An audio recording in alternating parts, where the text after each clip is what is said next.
Hi students, welcome to online classes. ABN PR of College of Science, Kovur.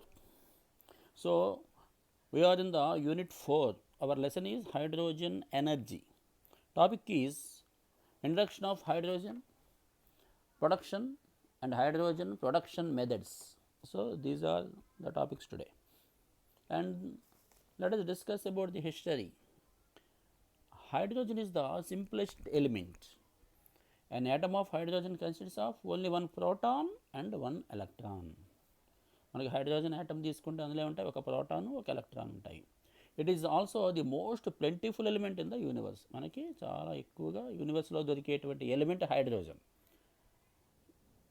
Despite its simplicity and abundance, hydrogen does not occur naturally as a gas on the earth.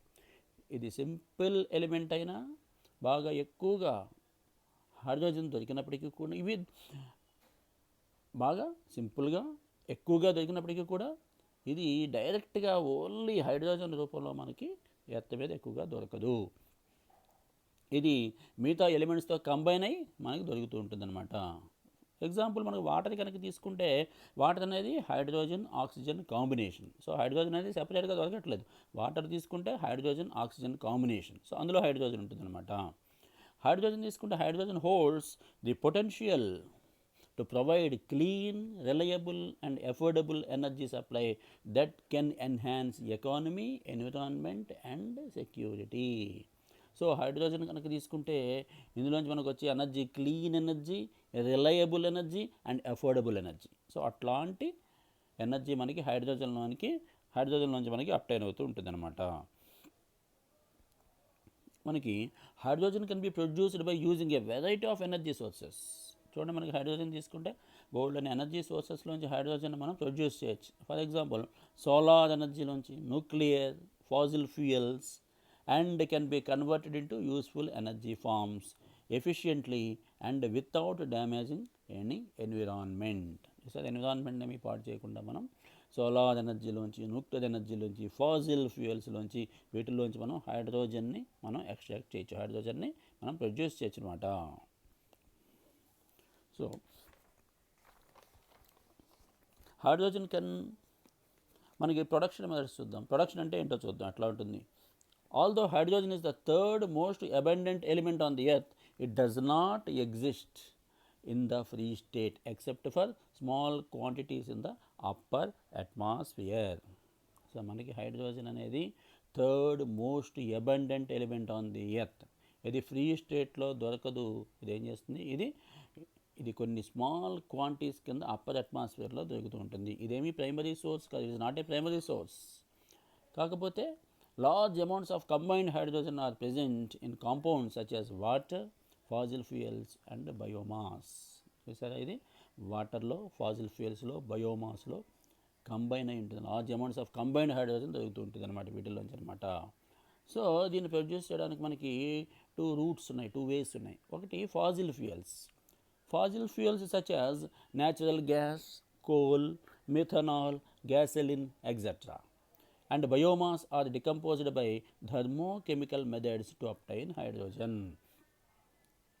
చూసారా, మనకి ఈ hydrogen obtain చేయాలంటే fossil fuels ఎట్లాంటివి, natural gas కానీ, coal కానీ, methanol, గ్యాసలిన్, అలాగే biomass, ఇవన్నీ కూడా thermochemical process అనే ఒక ప్రాసెస్లో డికంపోజ్ అయినట్టు కనుక అయినట్టయితే అప్పుడు మనకి హైడ్రోజన్ అనేది ప్రొడ్యూస్ అవుతుంది. ఈ ప్రాసెస్లో మనకి కార్బన్ మోనాక్సైడ్ కూడా ప్రొడ్యూస్ అవుతుంది, CO. కాకపోతే దీన్ని వాటర్ గ్యాస్ షిఫ్ట్ రియాక్షన్ అని ఒక రియాక్షన్తో ఇందులో ప్రొడ్యూస్ అయిన COని, కార్బన్ మోనాక్సైడ్ని ఎలిమినేట్ చేస్తారనమాట. సెకండ్ మెథడ్ ఏంటంటే మనకి hydrogen can also be produced by splitting water into hydrogen and oxygen by using energy from nuclear or renewable sources such as solar, wind, geothermal etcetera. చూస్తే మనకి hydrogen produce చేయడానికి వేరే method ఏంటి, splitting water into hydrogen and oxygen. వాటర్ని తీసుకునే దాన్ని hydrogen కింద, oxygen కింద స్ప్లిట్ చేస్తాం. ఎట్లాగా, అక్కడ మనం ఏ ఎనర్జీని యూజ్ చేసుకుని స్ప్లిట్ చేస్తాం, న్యూక్లియర్ కానీ, కొన్ని రెన్యూవబుల్ ఎనర్జీ సోర్సెస్ అయిన సోలార్ కానీ, విండ్ ఎనర్జీ కానీ, జియోథర్మల్ ఎనర్జీ కానీ, ఇట్లాంటి వాటిని తీసుకుని ఎలక్ట్రికల్ కానీ, కొన్ని థర్మల్ మీన్స్ కానీ, ఇట్లాంటి ప్రాసెస్లో ఉపయోగించి వాటర్ స్ప్లిట్ చేసి అందులోంచి హైడ్రోజన్ని, ఆక్సిజన్ని మనం ప్రొడ్యూస్ చేస్తామన్నమాట. Water splitting is also possible through biophotolysis process using solar radiation. Water splitting మనం బయోఫోటోలిసిస్ అనే ప్రాసెస్ను ఉపయోగించి కూడా మనం వాటర్ స్ప్లిట్ చేయొచ్చు అనమాట. Next hydrogen production methods. Hydrogen produce చేయడానికి ఏమేమి మెథడ్స్ ఉన్నాయో చూద్దాం. Hydrogen is the most plentiful element in the universe. ఇప్పుడే చెప్పాం హైడ్రోజన్ అనేది most plentiful element in the universe. Hydrogen in free form is scarce. Free ఫామ్లో దొరికే హైడ్రోజన్ బాగా తక్కువ. కాకపోతే అట్మాస్ఫియర్లో ఏముంటాయి, ఓన్లీ దీని ట్రేస్ అమౌంట్స్ ఉంటాయన్నమాట. ఓన్లీ ట్రేసెస్ కింద దొరుకుతూ ఉంటుందన్నమాట. అలాగే ఇది ఎక్కువగా మనకి it is usually found in small amounts mixed with natural gas. చూసారా, ఇవి న్యాచురల్ గ్యాస్ వాటితో ఇది మిక్స్ అయ్యి మనకి దొరుకుతూ ఉంటుందన్నమాట. So there are many industrial methods currently available for the production of hydrogen. Hydrogen produce చేయడానికి మనకి ఇండస్ట్రియల్ మెథడ్స్ కూడా ఉన్నాయి. అవేమంటే చూద్దాం. Hydrogen can be produced from fossil fuels and water. So మనకి హైడ్రోజన్ని ఫాజిల్ ఫ్యూయల్స్ నుంచి, ఫ్యూయల్ అంటే హైడ్రోకార్బన్స్ నుంచి, వాటర్ నుంచి, వీటి నుంచి కూడా మనం హైడ్రోజన్ని ప్రొడ్యూస్ చేయొచ్చు. సో ఇక్కడ మనకి the aim of the reforming is to generate hydrogen rich gas by hydrocarbons. So ఇక్కడ మనకి రిఫార్మింగ్ అనే ప్రాసెస్ దేనివల్ల జరుగుతుంది, with the use of catalyst కానీ వితౌట్ కెటలిస్ట్ కానీ జరుగుతూ ఉంటుంది. సో రిఫార్మింగ్ చేయాలంటే హైడ్రోజన్ ఎట్లా జరుగుతుంది, విత్ కెటలిస్ట్ అయినా యూస్ చేసుకోవచ్చు, వితౌట్ కెటలిస్ట్ అయినా మనం యూస్ చేసుకోవచ్చు అనమాట. ఇక్కడ మనకి there are 3 types of major reforming processes. 3 methods ఉన్నాయి మనకి రిఫార్మింగ్ ప్రాసెస్కి. ఒకటి స్టీమ్ రిఫార్మింగ్ అంటాము, ఎస్ఆర్. రెండోది పార్షియల్ ఆక్సిడేషన్ రిఫార్మింగ్ అంటాము. మూడోది ఆటోథర్మల్ రిఫార్మింగ్. సో ఇవి మనకి 3 మెథడ్స్.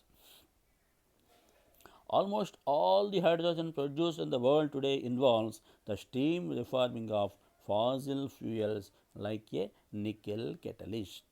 సో మనకి ఎక్కువగా చూసారు హైడ్రోజన్ వరల్డ్లో ప్రొడ్యూస్ అయ్యేటువంటి హైడ్రోజన్లో మనకి ఏముంటుంది, steam reforming of fossil fuels ఎప్పుడు ఒక నికెల్ కెటలిస్ట్ సమక్షంలో జరుగుతుంటుంది అనమాట. సో ఇక్కడ in the presence of catalyst జరుగుతుంది అనమాట ఈ reaction. Most gases methane is the raw material. So చాలా గ్యాసెస్లో మనకి మీథేన్ అనేది రా మెటీరియల్. ఇక్కడ ఏమవుతుంది, methane first reacts with steam to produce carbon monoxide and hydrogen. ఇందాక చెప్పాం కదా మనకి ఇందులో కార్బన్ మోనాక్సైడ్ కూడా ప్రొడ్యూస్ అవుతుంది, కాకపోతే దాన్ని ఎలిమినేట్ చేసేస్తాం. సో ఇక్కడ methane first reacts with steam. Methane first స్టీమ్తో రియాక్ట్ అయ్యి కార్బన్ మోనాక్సైడ్ హైడ్రోజన్ వస్తుంది. So the carbon monoxide passed over a hot iron oxide or cobalt oxide catalyst, then reacts with the steam to produce carbon dioxide and additional amounts of hydrogen. ఇక్కడ reaction కూడా వేసినటువంటి CH4 ఏం చేస్తుంది, first స్టీమ్తో కలుపుతుంది, plus H2O gives CO carbon monoxide plus 3H2. మళ్ళీ CO ఏం చేస్తుంది, CO plus H2O gives carbon dioxide CO2 plus H2. So ఇట్లా జరుగుతుంటుంది అన్నమాట. అట్లాగే the above process does not need air. So ఈ ప్రాసెస్లో మనకి ఎయిర్ అవసరం లేదు, in the absence of air జరుగుతుంది. Thus hydrogen is not diluted with nitrogen. కాబట్టి ఇక్కడ నైట్రోజన్తో హైడ్రోజన్ డైల్యూట్ చేయాల్సిన అవసరం ఏమీ లేదు. Figure shows the production of hydrogen by different methods. Hydrogen production చూడండి, డిఫరెంట్ మెథడ్స్ ఉన్నాయి ఇక్కడ మనకి. ఇందులో న్యూక్లియర్ ఎనర్జీ నుంచి వస్తుందని చెప్పుకున్నాము, రెన్యూవబుల్ ఎనర్జీ నుంచి, ఫాజిల్ ఎనర్జీ నుంచి. సో వీటన్నిటిలోంచి కూడా హైడ్రోజన్ ప్రొడ్యూస్ చేయొచ్చు. చూడండి లెఫ్ట్ సైడ్ న్యూక్లియర్ ఎనర్జీ చూడండి, heat, mechanical energy, electricity, electrolysis, thermolysis of water. అలాగే రెన్యూవబుల్ ఎనర్జీలో చూడండి మనకి ఫోటో ఎలక్ట్రాలిసిస్, అలాగే బయోమాస్ నుంచి ఫెర్మెంటేషన్, అలాగే బయోఫోటోలిసిస్. అదే ఫాజిల్ ఎనర్జీలోంచి తీసుకుంటే సమ్ కెమికల్ కన్వర్షన్స్, అందులోంచి కార్బన్ డైఆక్సైడ్ బయటికి రావడం. సో ఇవన్నీ కూడా మనకి production of hydrogen by different methods. ఈ మెథడ్స్ అన్నింటినీ యూజ్ చేసి మనం హైడ్రోజన్ని ప్రొడ్యూస్ చేయొచ్చు అనమాట. ఇది హైడ్రోజన్ ప్రొడక్షన్ మెథడ్స్ అంటే.